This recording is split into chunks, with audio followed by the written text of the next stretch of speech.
Hi. Recently, we have built an AWS-lambda framework for our customers to deploy service function to the AWS environment.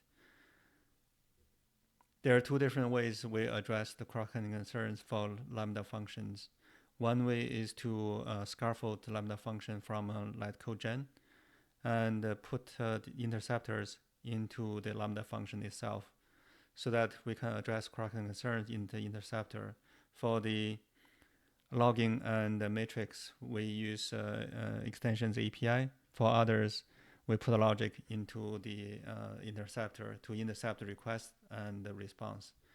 Also, we have an authorizer, customizer authorizer to verify JWT token, so that we can put the authorizer into the AWS API gateway. This is one way to address cross-cutting concerns.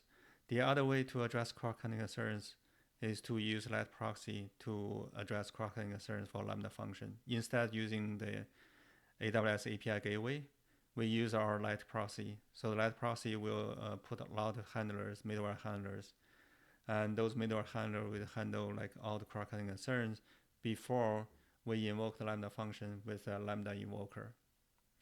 In this way, we can allow customers to build their Lambda functions in any language they want, and the serverless function will be as simple as possible.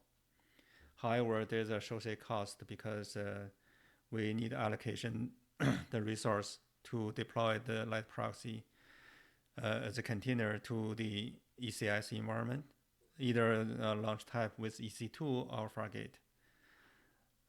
In the next section, we're going to walk through the specification for the Lambda proxy.